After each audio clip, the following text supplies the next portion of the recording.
Dad, why do you remove our blue Christmas lights every year? Just because, honey.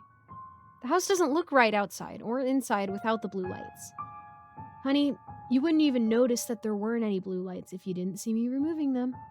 That's not true. Every year, I always notice that we have green, white, yellow, and red, but no blue. Well, this year won't be any different then.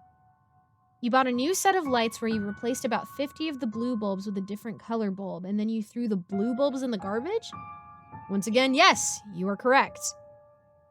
Dad didn't seem keen on giving me an explanation, as he was finishing putting up the lights.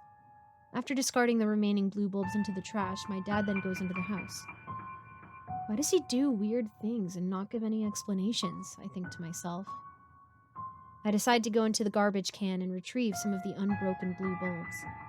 I recover 10 of the blue bulbs and put them back into the outdoor light displays.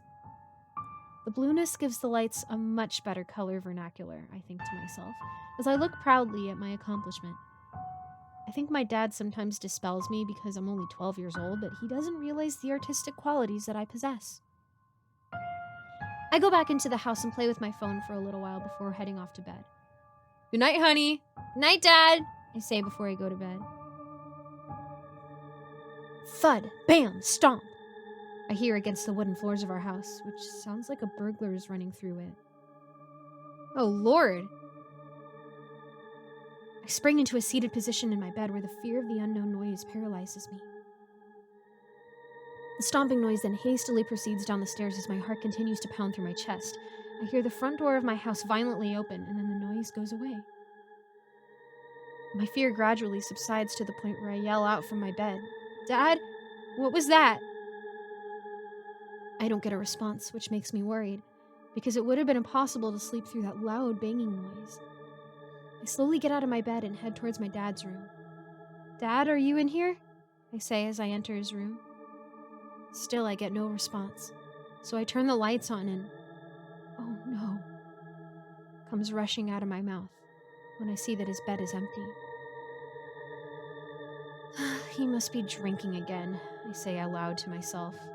He hasn't drank anything in a couple of years, and I think putting up the lights must have got him depressed, thinking about when my mom was still alive.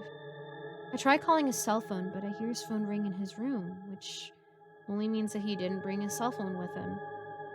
I run downstairs to see if I can see him outside, but he's long gone.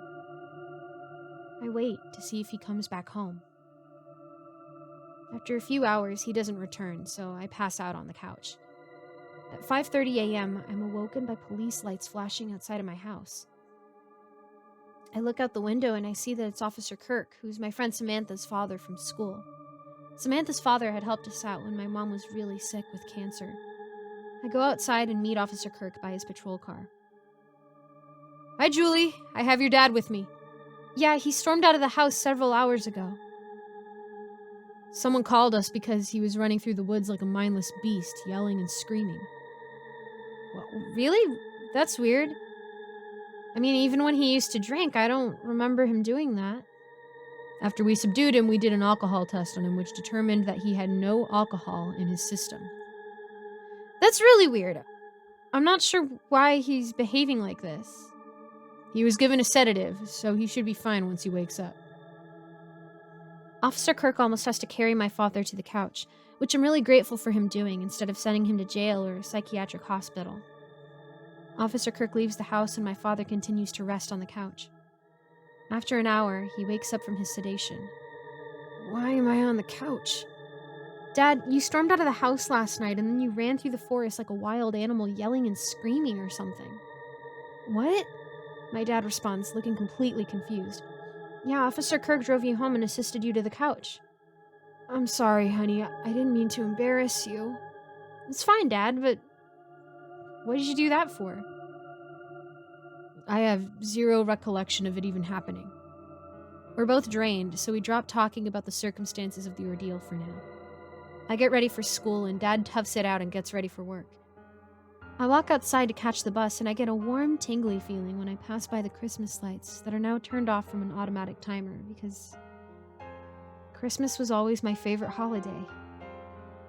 I go to school, and Samantha doesn't say anything to me about my dad's actions from last night, so I'm thinking that Officer Kirk didn't say anything to her. I forget about what happened to my dad as the school day drags on. I get on the bus and head back home. I usually get home about 45 minutes before my father gets home from work, so I start making pasta for the both of us. Dad gets home and he looks really tired. We eat dinner and then we sit in the living room together where he watches television while I play on my phone. Dad can barely stay awake as it gets dark outside.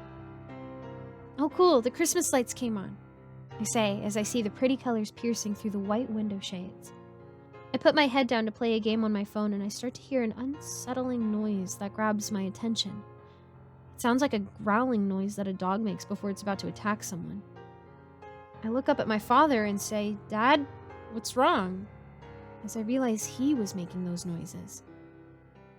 I stand up from the couch and slowly move away from my father as he starts to look like that girl from the Exorcism movie. His rage only deepens and gets worse. Or I'm not sure if I should stay still, run into the house, or run upstairs. I decide to stay completely still so I don't rattle my father. I can barely catch my breath, and then his head turns towards the window as he hears a motorcycle drive by the house. He storms out of the house, where his loud thumping feet really intimidate me. I have no idea why my dad went from almost falling asleep to this state. I have Officer Kirk's phone number, so I call him and tell him that my dad was acting bizarre again and stormed out of the house, where he reassures me that he will look for him. I look out through our living room window where our front yard is lit up with different colors from the Christmas lights, but I don't see Dad anywhere. As I continue to look outside, the blue lights start to catch my attention, where I get a quick, intense feeling of rage. Something inside of me tells me to turn the lights off, so I quickly rush out of the house and unplug the lights. After a couple of minutes, I start to calm down and I think to myself, what came over me? I go back inside and catch my breath and sit on the couch. I type in the color blue into Google, and after researching its history, I came across some weird facts that I had no idea existed. For one, the sky is blue and the ocean is blue, and there's not one reference to the word blue in the Bible. What? I say aloud, as I'm perplexed on why such a common color was omitted from our history to include the Bible. The more research I do, the more articles I came across that allude to possession that engulfed beast-like humans when they looked upon the clear day's sky. I don't know what beast-like humans meant in ancient times, but I know that when Mom was diagnosed with non-Hodgkin's lymphoma, I did genetic testing where, thankfully, I was fine, but my genome had a higher than normal Neanderthal makeup, and Dad's genome was almost off the charts for his percentage of Neanderthal ancestry. Dad and his family must have known something was awry with their genetic makeup and their tolerance to blue light exposure when they arrived in the United States from Romania in the early 1980s. Dad always said that he was sheltered growing up, but never explained the reason why. He must have realized that I wouldn't be affected as much by the blue lights with my watered-down genes, but it does explain why I wanted to kill a few of my classmates at last year's holiday presentation.